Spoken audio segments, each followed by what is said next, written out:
Hey guys, it's CalAlbion13 today, and today we're doing episode 5 of the transfer teams. I don't know why, but it feels like ages since I've made this video. I know why you're doing a triple upload out of nowhere, just because earlier when I was filming the Nerf War, the Nerf hide and seek, I've hid the camera under a chair, and those things on chairs that make it go up or down, it touched the off button, and so it pressed the button to end the video. So sorry about that, but anyway, you've got a triple upload. This is a treat for you guys.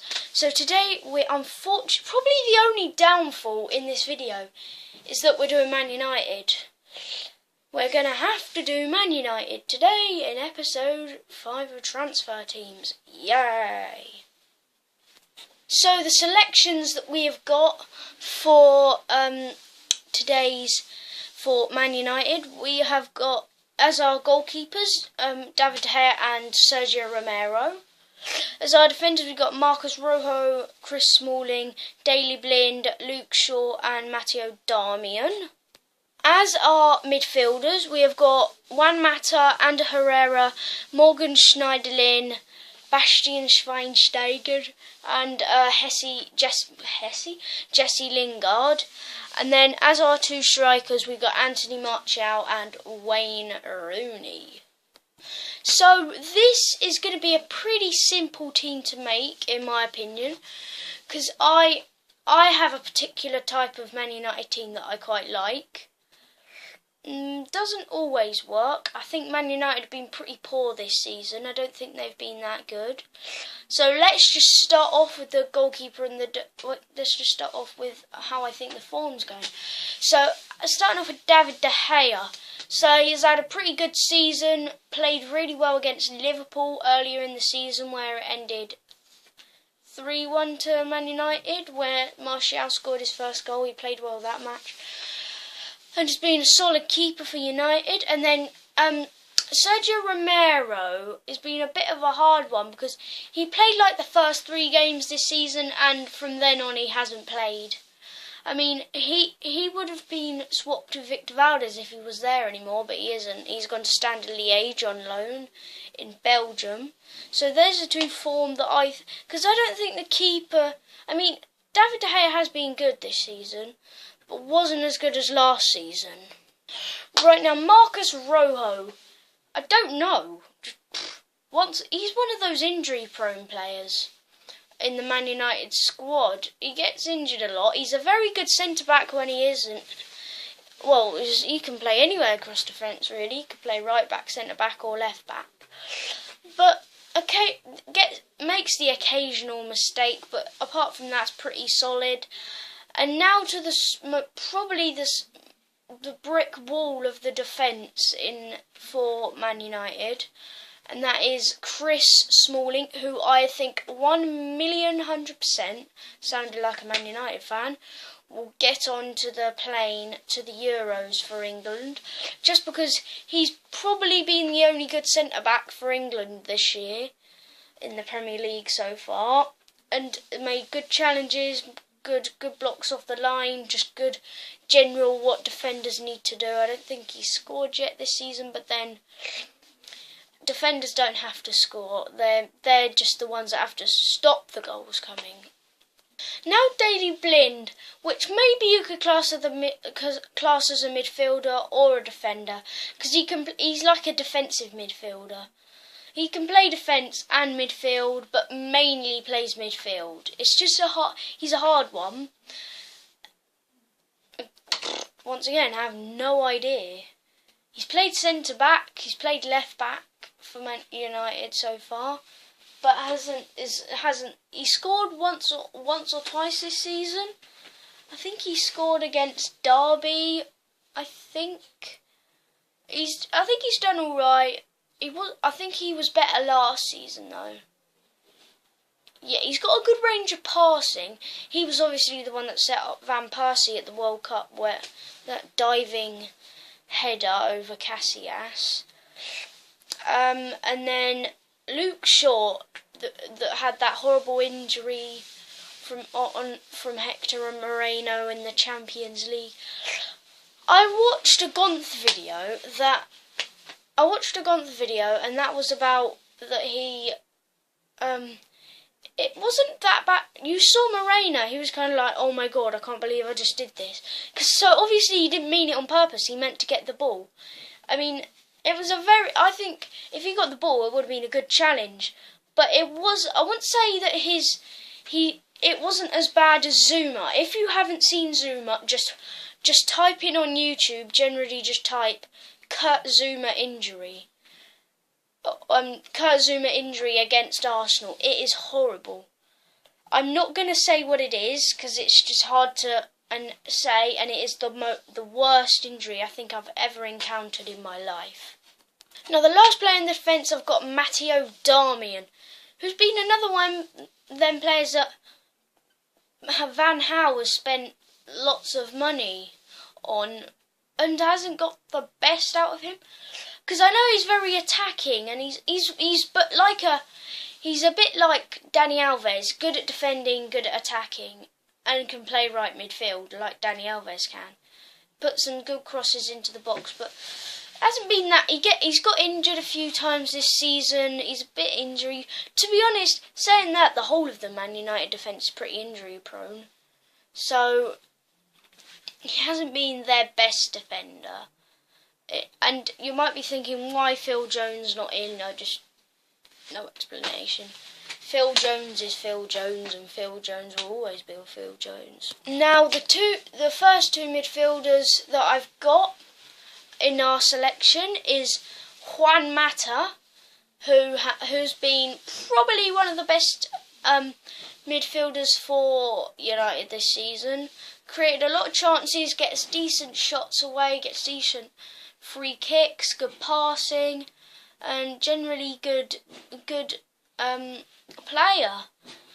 I think he's probably the most creative out of most of the players that I've got on the list of midfielders. Then Ander Herrera, once again another player that hasn't been as good as he was last year, because last year he had a stormer. This year he's playing a bit more deeper. He's only got one in form this year, I think. Not one of those tough tacklers. He gets good shots off, and he's quite creative, but not as creative as Mata. It's hard to describe Ander Herrera, because he gets a bit unlucky not getting to the team, in my opinion, sometimes. Now the two S's, Schneiderlin and Schweinsteiger. Starting off with Schneiderlin, hasn't really worked out for him since his move from Southampton. He hasn't played as much as he did at Southampton. I think other clubs that had interest in him, I think, would have played him a bit more than Man United have.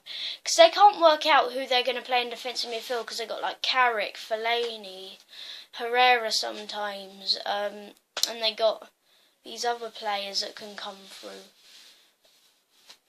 So he's been an up and down player, hasn't been that good. And then Schweinsteiger has scored 2 goals this year. He's done all right. Obviously, that player that we know has got really good passing accuracy. Is pretty good at free kicks. Got a good long shot on him. But I currently think he is injured, so that's why he's not playing as much. Okay, so if you hear a bit of a noise, my brother's about to start playing with his cars, and he's going to crash them together. So don't be surprised if you hear quite a lot of noise. Yeah, there he is down there. Say hello. Hello. Pain in the ass. And now Jesse Lingard, who's again been a player that's gone through the ranks, was at Brighton, I think 2 seasons ago. Created a lot of chances, scored a lot of goals. Has done quite well since he's come into the squad, because he's kind of come out of nowhere. And yeah, he's been an all-round good midfielder this year. Now onto the two strikers. Now Anthony Martial, obviously 50 million move, big money, especially to Monaco. Is it 50 million to Monaco? They've already got enough. They've. I think he gets quite a lot, and he's not being put off by the amount of money he's got. He's not being put off by his age, because he's only like 19, and getting regular team football, not being on the bench much. Scored like 7 or 8 goals this season, so he's going alright. Obviously their top scorer. I think he's been very tricky, not tricky as in tricky to choose, but like tricky as in tricks. Good weaving runs, not as good as Mahrez, obviously. And don't do that. Okay, wait, I'm going to pause it, wait there. Alright, so now you're going to hear all the bashing cars and things. So yeah, Martial done quite well, and then Wayne Rooney. I've heard that he's not gone on the plane to the trip to Midtjylland. I don't know how to pronounce them. No. In Denmark. In Denmark, he hasn't taken the trip, so he's obviously got a bit of an injury. Hasn't done that well as a he's done well as a captain, but as scoring goals, no, not that good. So I'm just about to tell you the team, and then just to tell you next episode 6, will be West Ham United. Right, so in goal, obviously, we're going to have De Gea, and we're going to set up 4-2-3-1. Not how Man United are setting up that often, but it's how I'm going to set up today. So in goal, I've got De Gea, obviously. Right back, I'm going to have Matteo Darmian. Centre backs, I'm going to have Daley Blind. Wait, actually, let's think about this. Yes, Daley Blind and Chris Smalling. Left back, I'm going to have Luke Shaw. And then we're going to have Schneiderlin and Schweinsteiger as the two holding CDMs. And in front of them, we're going to have on the right Lingard, on the left Martial. Behind the striker, we're going to have Mata, and up front Rooney. Right, so that is my preferred Man United lineup with all the players I had for selection. I think it's pretty good. Remember to leave any suggestions of what you think you would change if you're a Man United fan in the comment section down below. But apart from that, if you would be able to like this video, subscribe to CalAlbion13, and CalAlbion13 is out. Peace, and I will see you tomorrow for possibly Brown the Player, Callum's Club, or Bryant Career Mode. I don't even know. Peace.